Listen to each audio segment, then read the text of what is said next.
Today on CarTraction, you join me for another vintage bicycle ride. Now the bike I'm on is the Mystery Lightweight bicycle. I introduced this bike to the channel a few months ago now after I bought it at the Bike Crash Cycle Jumble earlier this year, and I found out a little bit more about it and I've also modified it. So let's get going and have a little chat about what's been going on with the third vintage bicycle of my collection.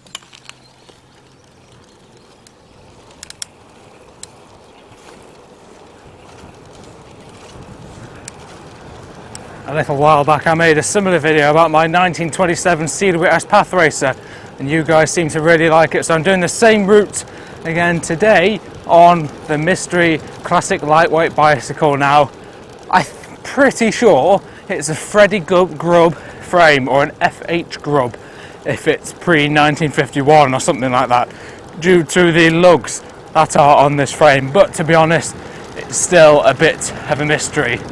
I paid an almighty £70 for this bicycle and it has changed a little bit in appearance since.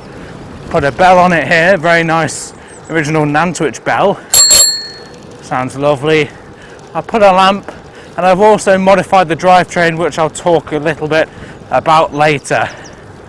But as of a couple of weeks ago I was contacted by a former owner of this exact bicycle who told me a little bit more about its quite interesting history. So it's still a mystery bicycle, even he didn't know what the manufacturer was or really when it was made precisely, but I found out a bit more about it. So what other history is there to this old classic lightweight?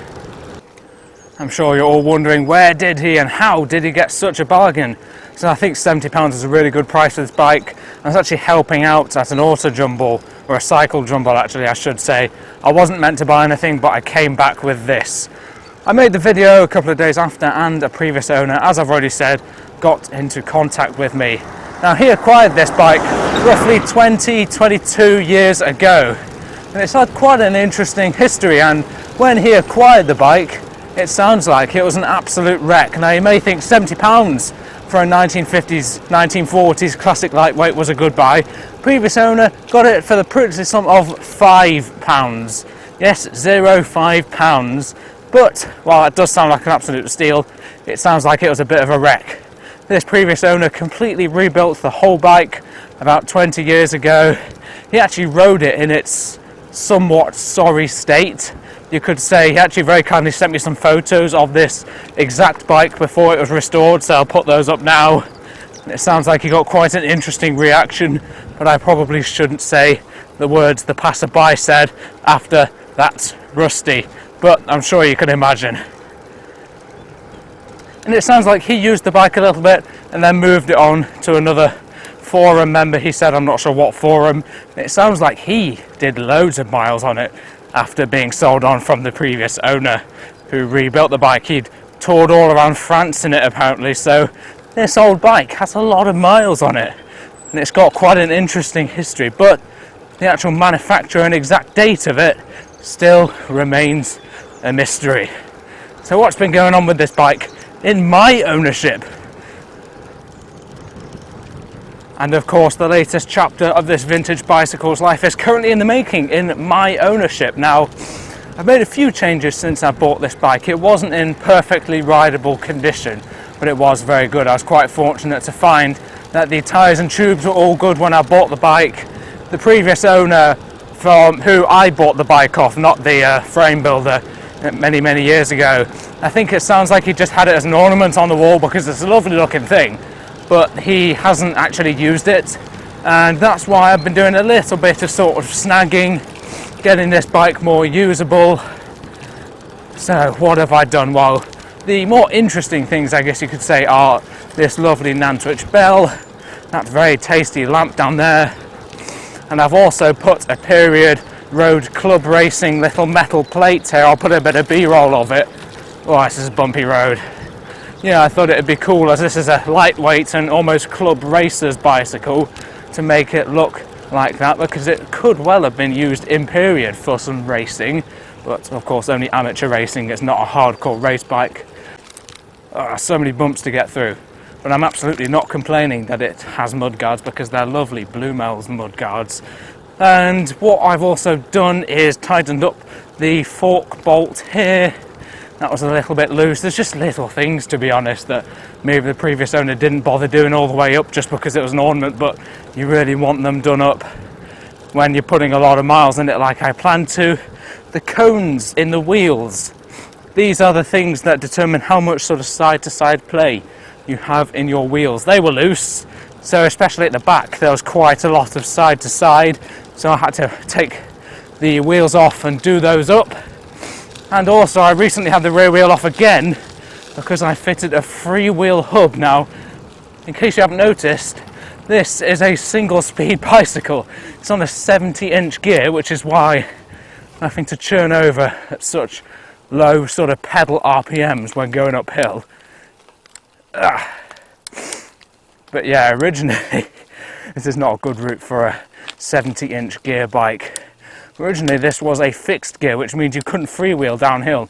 Check out a recent video if you want to see more about my conversion, but I changed the rear hub, which means, as I'll demonstrate very soon, I am now able to freewheel, as you can see, while going downhill instead of pedaling like crazy.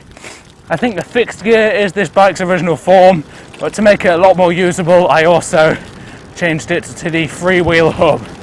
Things are about to get bouncy. Don't worry, there's no one behind me, I can switch sides. You really have to pick your route.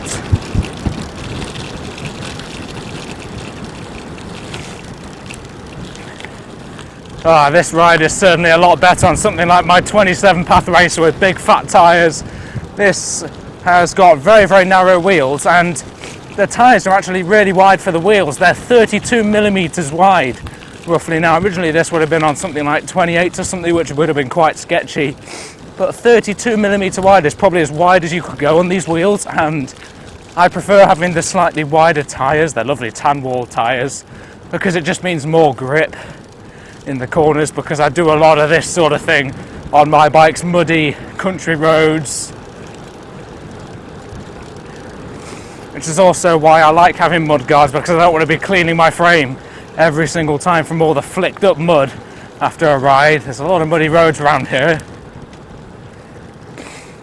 So yeah, those are some of the mods I've done to this bike. The suspected FH Grubb 1940s era lightweight, maybe a touring bike or an amateur race bike. And the way I fitted the freewheel hub is that there's a thread on each side of the wheel, and the fixed hub is still there, so if I ever wanted to, I could swap the wheel round and I'd be able to run it as a fixed gear bicycle. And then I could swap it around again and run it as a freewheel gear. But to be honest, I much prefer being able to freewheel like this going downhill. And it gives me a lot more confidence in corners, because as we're coming up to like a left corner, say, I want to have this left leg up to avoid having the pedal low down like this. And obviously when you lean, you don't want to have the pedal at the bottom stroke, because as you lean, the pedal could strike the ground and put you into a massive crash. So that's why I say here, I'm going to get my left leg up. If I was banking a lot more around there, I'd want to do that, but I was only going slowly, to avoid the pedal clipping. And that's not something you can do on a fixed gear, because you're constantly in link with the rear wheel. So you're not able to go as hard through corners, which is part of the fun of cycling and veteran cycling, in my opinion. And you just have to ride very differently. And also it's very tiring on your legs because you can't rest and freewheel. But I think for $13.99, fitting a Sturmey Archer freewheel hub with the exact same gearing was a really good idea actually for this vintage bicycle. It makes it a lot more usable. Now, I've been calling this thing a classic lightweight, and that's what it would have been in its day. It would have been a lightweight sporting model due to the thin steel frame.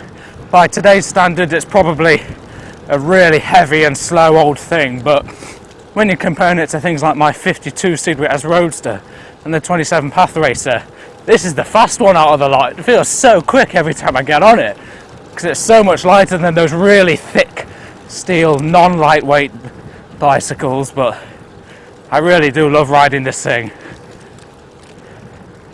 feels so fast.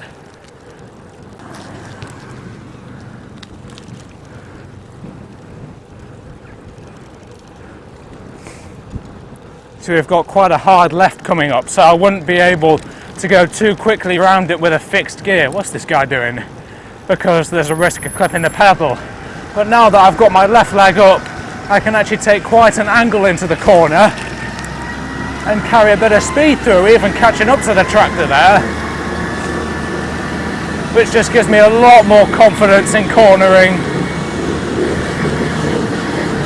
than compared to when it had a fixed gear setup, and I just enjoy it a lot more, and it makes the bike a lot more usable in my opinion, and it's a totally reversible modification. I can always go back to the fixed gear. But up here is, we're going to demonstrate one of the problems with having only one gear and it being a 70-inch gear, and that is climbing. You've probably seen it already. We've got a big uphill section coming up, and it's not going to be nice on this bigger gear. What you have to do, I find, is, can't talk that much in this clip, build up the speed at the bottom and try and carry it on your way up as best you can. That's hard to do when the roads are this grubby. FH Grubb reference. Out we go. Even though it's a lightweight bike, it's still hard churning over such a big, tall gear.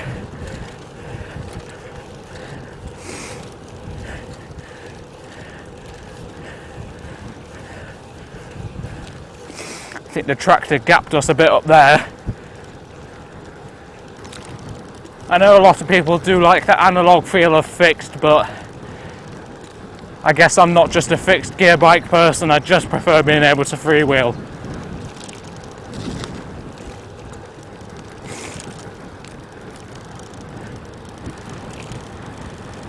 See, I'm able to get this leg up so I can bank relatively hard into this corner. There's nothing coming around, I've looked, so we can keep a bit of speed up. There's no one around, don't worry, I'm looking. That's the good thing about quiet country roads. A lot of bumps.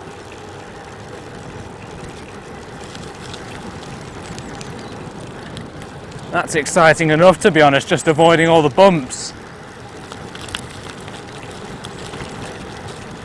Feather the lovely GB Carrera brakes a bit through here. There's no one around, so I can avoid the worst bumps on the left side of the road. Oh, didn't avoid these. And now we've lost momentum for going up the uphill.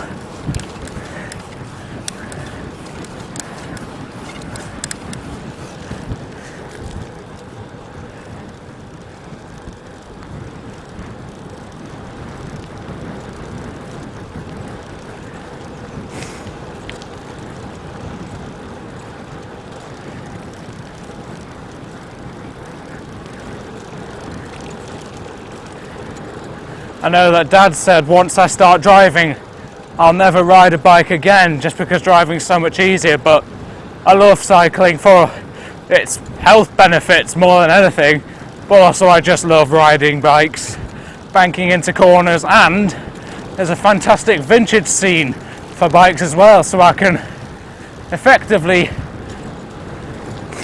have a classic car but just have to pedal it and only have two wheels for a very affordable price.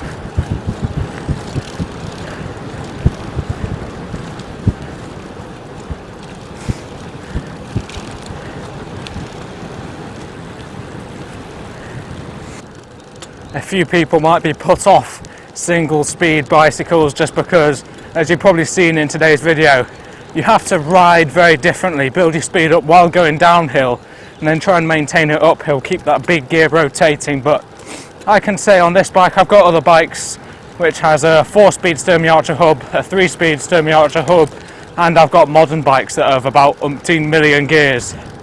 It's not a big deal, to be honest. If you're obviously going for like time trials and modern bike races, you know, fair enough, get some gears.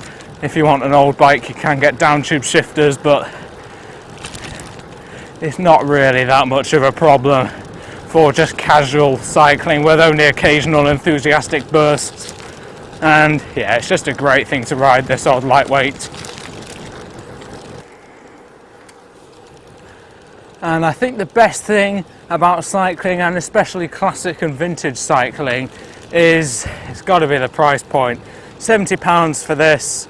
I've done a couple of things, fair enough, so I'm probably about 100 all in, but you know, you can't buy a modern bicycle for £500 even that's any good. So I think for a fifth of that, I'm doing pretty well. Obviously this thing is slower, but it's a better training machine because it's heavier and you've got a big gear. It teaches you to anticipate hills a bit better, but because it's heavier, you're working harder to keep up the speed. Your muscles are working harder, you're going to get bigger and stronger. And there's nothing more fun than seeing some lycra-clad, streamlined helmet modern cyclist and blasting past them on something like this. I had a really funny moment the other day where I was on my 1952 CWS, and that's a roadster bicycle. That's just designed for some bloke to ride it to the post office every week. And I flew past this guy. I must have been doing about 35. I was really pushing on, to be honest. I mean, he was probably on some 155 mile run, pacing himself, but it's just the funniest thing, blasting past modern cyclists on some old decrepit kit like this, and knowing that you've done it for a fraction of the cost of them, and that you might actually be getting physically healthier due to the harder you have to work while riding something like this. I was looking the other day, and you know, vintage roadster bicycles are so cheap, and also vintage racing bikes like this sort of thing but with gears, so arguably even more usable. I was looking at a really smart 1980s rally, all new tyres. I think it had, what else did it had? New chain, maybe a new chain ring on the front. Oh, beautifully done up, a great looking bike, and it was 60 quid and there was no buyers at all. It was a 60 quid or best offer.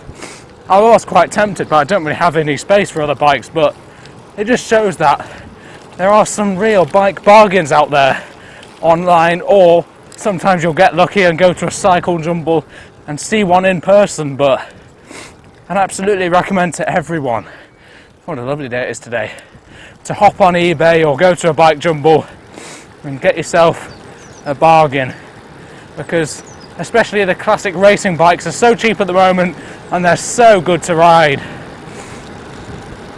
I've seen plenty of videos of modern cyclists trying the old stuff, and they say, you know, these things ride better than the modern ones, and they do really. So why are they so cheap? I don't know. Very much a buyer's market. There's too many bikes on the market for the amount of buyers for them, but that's good for people like us who want a bargain. And if you look long enough, you'll be able to get yourself a very, very nice classic bicycle of whatever type for a very reasonable price. And that rally wasn't too dissimilar to this, but it was just because I don't have space. I can't go buying any more bikes, but I think I'm definitely leaning to, I prefer the more drop handlebar style racier bikes, but I also much prefer the older racing bikes. Of course, the 1927 bike. Now, of course, this one came from a cycle jumble, a good buy. 27 I found online on eBay.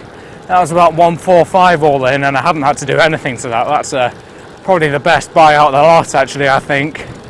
And the one that got me into all of it was the 52 Roadster. I bought that one after seeing it in person at a friend's shed, who very kindly helped me fettle this one a little bit as well. And that was £100 for that, which I think was a very fair price as well. And yeah, it just shows, you know, you might as well go and get a, I don't know, a relatively smart 1970s racing bike or touring bike, something relatively lightweight to start off, and then you'll get bitten by the veteran cycling bug. I absolutely recommend joining the VCC, the Veteran Cycle Club. I've recently just joined. They do loads of great magazines every 2 months, and they have their own marketplace, which is really the only place you can buy early bicycles from the 1870s, etc. And one day I'd love to own something like that. But that's the only bit where cycling gets expensive. Before 1910, I'd say, prices shoot up a lot, but you know, on something like this, 50s, 60s, 70s, they ride just as well, and you could argue they're a lot more evolved, and you know, but go and buy what you want. Anyway, I hope you enjoyed today's talk and ride video, a little update on my FH Grubb vintage bicycles. Do let me know down below if you want to see more of these, more of this bike or more about the vintage bicycle market as a whole. Check out the channel homepage for previous videos I've done like this. Subscribe for more bicycle and classic car content, and that's it from me. Thanks for watching.